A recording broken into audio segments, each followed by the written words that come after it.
Did he put it on stun? I hope so. Cause what?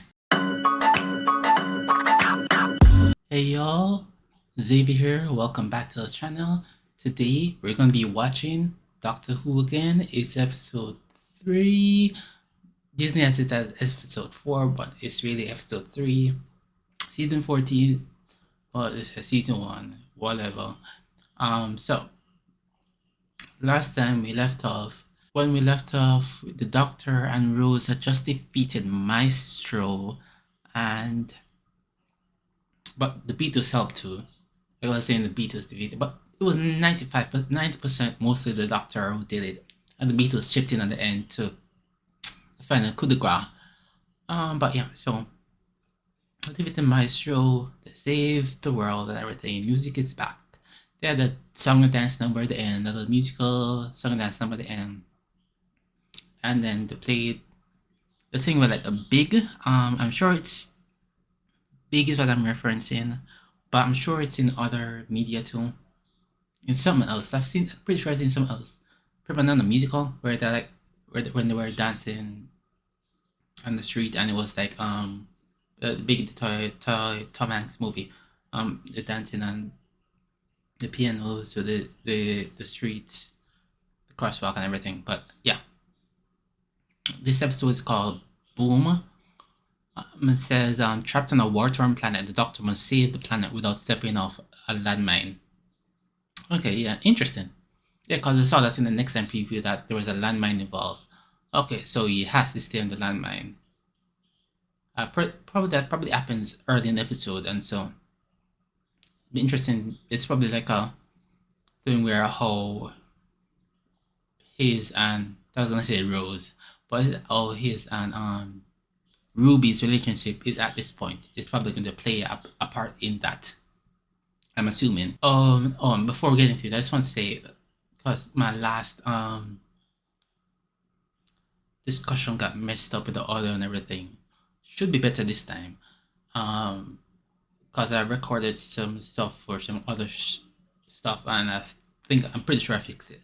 Anyway, yeah, so Susan Twist has been appeared in every episode so far, but she was in Space Babies as one of the people who resigned, and she was the cafeteria lady, and then she was also apparently she was in the crew of on the Church on Ruby Road, as in like part of the crew for the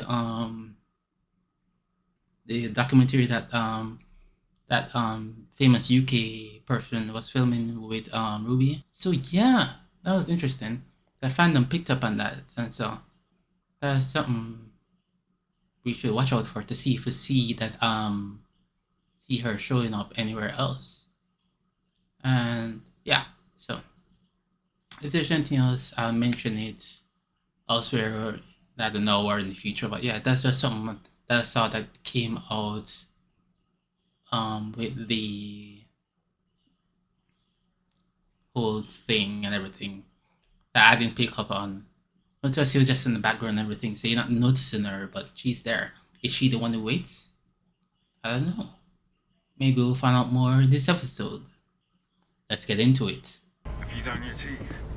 Yes. Well, I need to smell your minty breath. Oh, you little liar. Teeth, now. How can you smell my breath over the comm? Dad skills, that's how. Some of the men think the Custodians are in the fog. Like, they're made of fog. That's why we never see them. Cos, the fog's been analysed and it's just fog. And do your teeth. Kiss, kiss. Kiss, kiss. Is something gonna happen to the dad with the mines? Is he who the Doctor's gonna have to try and save? Monday. Give us a minute, love. Hey, Kanto! I'm pretty sure I've seen her in something before. This lady. On my... Pretty sure I've seen her in something before. I don't know what.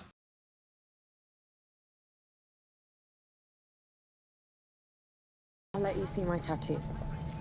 Your tattoo. It's not on general view, which makes it more exciting given the romantic tension between us. Wait, is she in was she in Rogue One? Not Rogue One.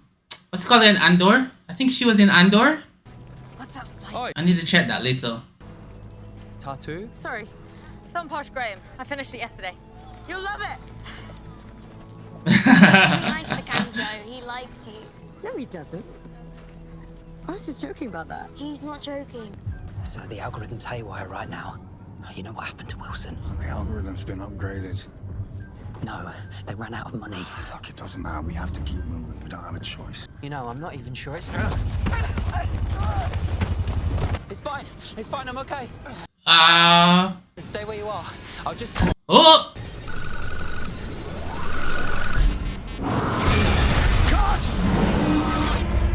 Diagnosis: blind. Not blind. My vision is temporarily impaired. Eyesight recovery time: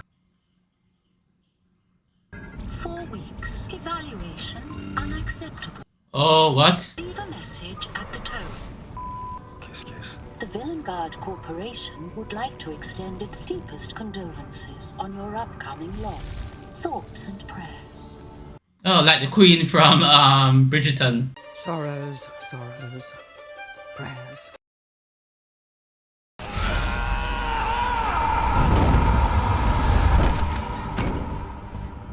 Did you hear that?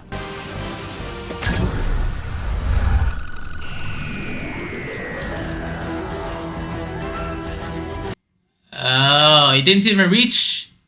He's caught. See, I figured it'd be early in the episode. But that early, but right at the cold open? Wow. Okay. Interesting setup. Moffat! Moffat! We got the Moffat back. Doctor! First time I passed showrunner was written, I think, in this era of Doctor Who. Because I don't think Rusty wrote for when Moffat was the showrunner. Doctor, is that you? Everything's fine. Who said it wasn't? Completely fine. No, that doesn't mean it's fine. My voice, and watch where you put your feet. I didn't ask what you were singing. I asked why. That's why. On. Yeah. My landmine, Zen. Yeah. Wrong move, and boom. Name an episode. I was kind of hoping for a beach. Ah, what do you think this is? It's not a beach. I'll give it time. Everywhere's a beach eventually. Okay. Oh, well, okay. Why does a landmine have lights on it? Capitalism. Oh, so, what? Flashy lights play well in a showroom. Oh, Modern warfare. Death by salesmen. well, okay. 4 fingers? Is that big or not? Well, that's better than 2 fingers, for instance. Yeah. We supplied all sides in all conflicts for the past 2 centuries in this sector. Had to deactivate one of these once at a lesbian gymkhana. Underwater for a bet, except it wasn't live and I wasn't standing on it. And I lost that bet. Sorry. yeah, exactly at the wrong moment. Need to increase the weight on the mine at the exact moment I decrease it. Oh, it's gonna be tricky. It's gonna be a moment, yeah? Well, worth it. You gotta try at least. It's vacuum drones, that's all. Hoovering up the smoke so that nobody can choke to death before they are safely shot. Oh, well, that's convenient. What's wrong? Ruby, have you seen something? Yeah, that's a nice sight. It flips his stomach, doesn't it? Yeah. Yeah, that's super cool. We're on Castarian 3. Going by the rings next door. Decent enough. 7 out of 10. Mind you, this place is basically empty. Who'd pick a fight round here? Is it? Never mind. Do you mean never mind? Tell me what you're not telling me. That's a person. I think that's him. That is a body. That is a dead body. Okay. Heard a scream, I guess it was that. He was being smelted. Yes. Smelt it, isn't it? Not at the moment. Yeah, exactly. Not right now. Come on, new planet, new word, landmine. Oh, I am having a day. Oh, yeah. Great day. Okay, it's exactly 6.732217 kilograms. I was trying not to show off. Throw it to me. How do you... I won't question it. Let me give it to you. No. You'll have a much better chance if I just put it in your hand. So how are we gonna do this? Count to 3? Please listen to me. No arguing, Doctor. Blood pressure. If this doesn't work, you are brave. And you are wonderful. And I forgive you for being incredibly stupid. Yes, yes. Very much incredibly stupid. Yeah. Good then. No. Please don't play with me right now. Just, no, that's it. Please. Let's not, please. And if it does work, I'm gonna be very cross at you for a very, very long time. You should be. Yes. Not that long, babes. You're standing on a landmine. You're not that bitch or nothing, but you still ate that little one. That little one thing, ate that one thing. Songs about soldiers should be sad, don't you think? Because it's... Yeah, there should be. Yeah, I agree with that. I agree there. Over the sea to sky. Oh, they're still moving. Maybe don't keep mentioning that. Yeah. Okay. Am I talking to an AI? I'm an approximate AI reconstruction of the deceased John Vader. Signature elements of my former personality have been incorporated into this interface. Kiss, kiss. Blindness isn't fatal. You literally just said that to a dead blind guy. Yeah, exactly. Come on. The algorithm maintains a fighting force at just above the acceptable number of casualties. Keeps you fighting, keeps you dying, keeps you buying. Medical services optimize the casualty rate for continued conflict. War is business, and business is booming. Kiss, kiss. Daddy? Is my daddy there? I heard him. Yeah, that's him. He's there. She got what? Gathered? She got gathered up by God. He loved her so much that he gathered her up early so she can be in heaven with him like an angel. Oh. Okay. Where is Daddy? He's not here, babe. Well, he is here, but he's not here. Daddy! I am an AI reconstruction of your apologies for your loss. Guys. No, wait! Slide it down. What's happening? Oh.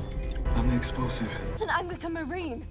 Since when was the church an army? Since most of your history, you've been living in a blip. Sir, the casket in your right hand. Well, the doctor made a good point there. Remains of an ordained Anglican. Are you aware your face is ringing? Yeah, church has been a lot, that's got a lot of armies. Who are you fighting? The Castarians. Yeah? The Castarians? Go on, tell me about the Castarians. We've never seen them. Excuse me? They're in the mud. So when you stepped on that mine, you triggered a countdown. It's now trying to assess whether it's acquired a viable target. He knows It that. can't within a specified time. Oh. It fails safe. It blows anyway. Oh, okay. Ugh. That's nasty. I am a higher dimension life form. I am a complex space-time event. I'm Anglican. Okay. Put a quantum chain reaction through me and I will shatter this silly little battlefield of yours into dust. All of it. That's not possible. Everything is possible. Everything is possible. Everywhere is a beach eventually. I'm not speaking, but it's just so so like the tension. You could blow up half of this planet. That detected. Shooting! Wait, is that Susan Twist? I need to look at her face. Vital signs, vital signs, vital signs. No, he's not human! Get it off me! That's when we saw the antelope. Splice is being okay, I don't know what it's, I don't know, Splice, yeah. Left one, please. Yes!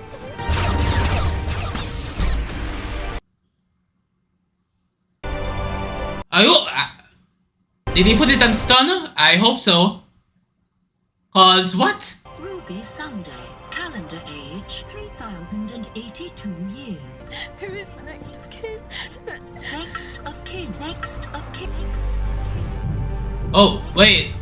It never snows. While there's snow, there's hope. What? Did time stop? Vital signs failing. Mortality estimate 432 seconds. Treatment withheld. What do we do?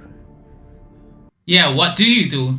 We've got 5 minutes, probably less. Please, what can we do? Surrender. Surrender what? What do you mean? Why? Because it's your landmine. There are no Castarians. Monday thinks that she's fighting the Castarians. What do you think? You figured it out yet? We advertised our presence. It's standard procedure. Do you hear that, Ruby? They advertised their presence.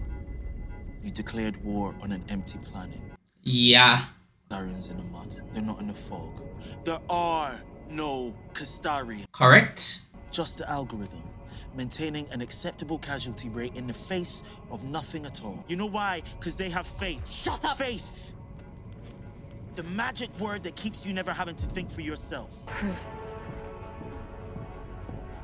Yeah. Seriously? Yeah, please. I think Now you need to prove it. Proof. Faith Gyal. I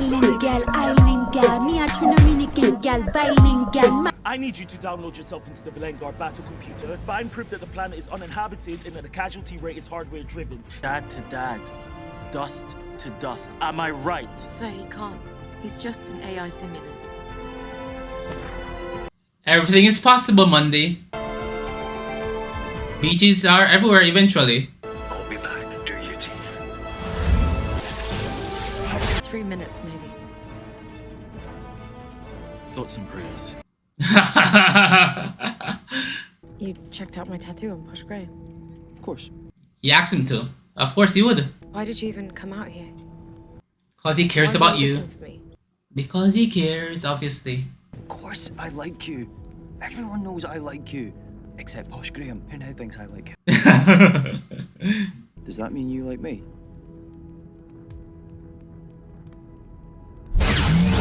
Are you alright?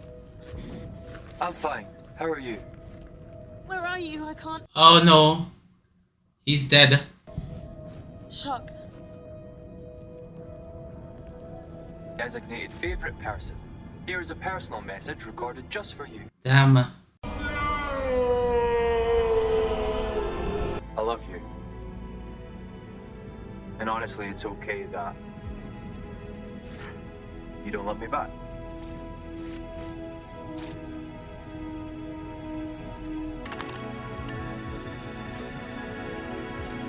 That's wild. The ambulance killed him. Oh, whoa, okay, whoa, what's going on here? Daddy in there. He's fighting back. Any attempt to interfere with the Belengard algorithm, the AI known as John Francis Vater, has been identified as a hostile data virus and permanently deleted. Thoughts and prayers. Wow. This landmine will induce fail-safe immolation shortly. Start running. There's no point. I'm so sorry then. 5, This is it? 1. Kiss. Kiss. Antelope. Oh. Virus alert. Virus out. Kiss, kiss. Kiss, kiss, kiss. Revivification protocol initiated. Nice. Ruby, you okay? Faith saved the day. The whole Belengard arms industry, all of it, just got beaten up by this little kid's dad. It's kind of hard to sum up. I think if I had a diary, it would be a little bit too exciting for words. I think I could write it with drums. Diary and drums? No. I could. Maybe. October the 5th, I sent this girl's dad into the software just for a look around. Just looking for proof. And he must have been very cross because now the whole Belengard mainframe has been taken down by parent power. That's a great visual. Top notch.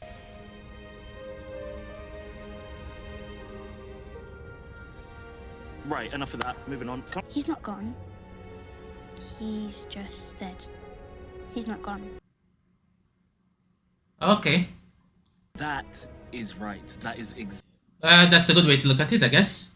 Fish fingers and custard is my favorite. Hey, call back to Matt Smith's era.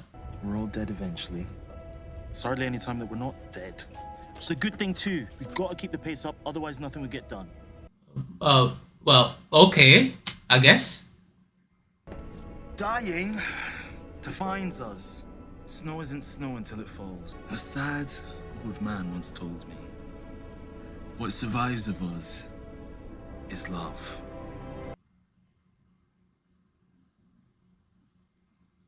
Very good quote. I need to look up who said that.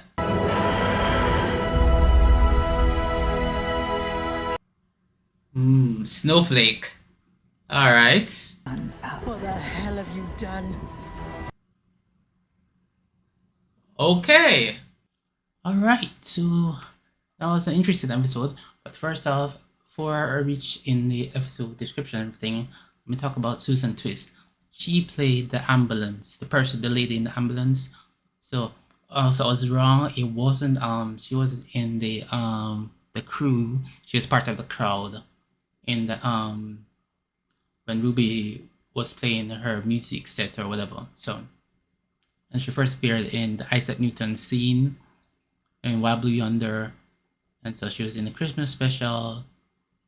She was in Space Babies as one of the crew. She was in the last episode as the tea lady, and now she was in this episode as the ambulance. So yes, she will be important. And Mrs. Flood is also supposed to come back into this. So that's what we have going forward. Mrs. Flood, Susan Twist, the snow, and yeah, and then this whole thing about the Pantheon and whatever. And then we still have the thing where somebody picked up the tooth of the toy maker. So he's gonna come back. Maybe not with Neil Patrick Harris playing him, but as somebody else as the toy maker. So that's the thing, like how the master was revived. Like that was a speculation when we saw somebody pick up the toy maker in that scene.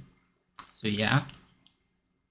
So it's a whole lot coming in, and yeah, eventually we are gonna get some payoff at the end.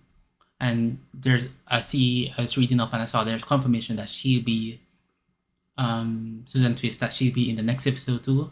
Oh yeah, so I wonder if she interacts with the Doctor and Ruby and if that plays a part or anything. So, and then they'll recognize her or not, I don't know. And also we got a note that it's October the 5th. So I'm assuming it's October 5, 2024. So, interesting. Wonder how that will play out. So we've seen, it's been almost like,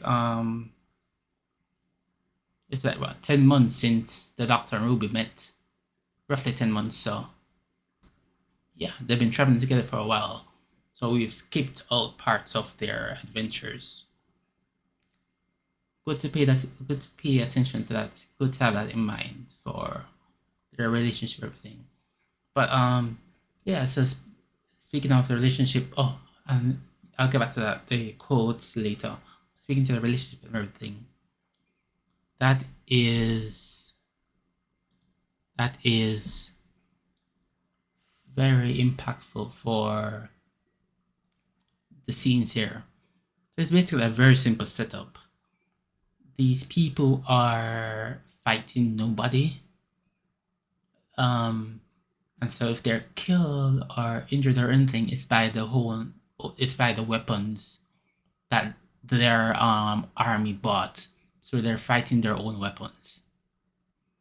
And all in the pursuance of capitalism and all of that. So it's just interesting to see. But yeah, regarding the Doctor and Ruby's relationship, Ruby was very silly here, where she disobeyed the Doctor, and instead of tossing the thing to him, which might have been the worst choice, maybe she put herself in danger pick it up. She didn't know that she would have been in danger either way because of how big a blast it would be. But she didn't know that at the time. She thought she knew better. She's displaying Clara-like arrogance or something. You know, Clara-like arrogance. Yeah. I've been doing the doctor for like 10 months now. I know what I'm doing. I got this. You know, we've been safe all this time. There is no worry. Chill. We'll fix this. Nothing to it. So that's how Clara was after she'd been the doctor for a while, and Ruby's displaying tendencies like that very early, because Clara was with the doctor for like a couple years before she did anything like that. She was with Matt Smith, and then she was with Capaldi, and so it was only during the Capaldi run, and so she'd been with him for at least a half season, and then Capaldi's first season, and then it was like the second season where she started displaying stuff like that. I remember at the end I don't remember, my memories added right now about that, but yeah, because Clara was initially like, cause initially she was like the impossible girl, and Ruby is like Clara, kind of like that, Zimmy, because Ruby is being like the impossible. Clara was the impossible girl, and she was in the doctor's timeline, and he saw her. She was on the planet, the snow planet, and then she was the person at the in the Christmas special, and I think she was in another. She was the Dalek in the Christmas planet, the snow planet, and then I think she was in another person, or was she just as and she showed up as Clara Oswald. I don't remember, but yeah. So, and Ruby is not like that, but she is like a puzzle box to solve. Amy was not like that. Amy was just, there was a crack in her bedroom, and the doctor needed her to remember him. But it wasn't a setup where like she was this super worldly being that needed to infiltrate everything. But she was important to bring back the doctor. But it's not like she has like a thing deep in her soul. Like, there's a song deep inside her soul. There wasn't anything like that. So, and then Cara was the impossible girl, and then she saw the doctor stealing the TARDIS and everything. Rose? No, there's nothing like Rose with that. Rose did have the Rose did do the Batwolf thing. Interesting to note. Yeah, the showrunners do love doing that, then, don't they? Let's realize that. So, Rose was the Batwolf. Clara was the impossible girl. Amy was the crack, and she needed to remember the doctor. Bill. Donna. Not really, because she was just the Dr. Donna. But she didn't do anything like that impacted like not every episode, but multiple episodes throughout that season or anything like that. It was just like near the end where she showed up as the Dr. Donna and stuff like that. And what was it? What was her name? Martha Jones. Her family was important, but not really, as in like a thing like that about Batwolf or Impossible Girl, nothing like that. So, Bill, Bill did get turned into a Cyberman, so that sucks. But it wasn't anything like that, like where we see whenever it's with Ruby and like with Clara and like with Rose. Anyone else? No, the male companions didn't have anything like that with them. Yeah, so Rose, Clara, and now Ruby. Impossible people. But yeah, so, and then also you have to note in this episode we have this thing about faith and about death, and the father surviving through the AI, because in order to get him to be like a proper representative to the loved one, even though he's dead, they retain some portion of him, and because of he's recorded in everything's recorded about him and all of that and stuff that, and at the moment of the death they do all the sorts of this stuff, so he's still there, and so there's that tiny part of him that survives, and so he's able to fight back against the algorithm and stuff and the AI. So that is very, I don't mind it, because it's in this story, in the setting that the story is presented in, it makes sense, because in order for them to do that hologram AI, the person has to survive, and so the person survives, and like the doctor was saying, everything's possible, ever becomes a beach eventually, something like this is possible, and so it's paid off. So I'm not gonna like shout that down or everything. But is this a very Moffat story? No. This doesn't seem like a Moffat story to me. This really seems very much like a... Wait, did Moffat write The Empty Child, The Doctor Dances? Let me check. Moffat did write The Empty Child and The Doctor Dances. Okay, now this is kind of like that story, where the resolution is love, the mother's love. Okay, so yeah, alright, it makes sense.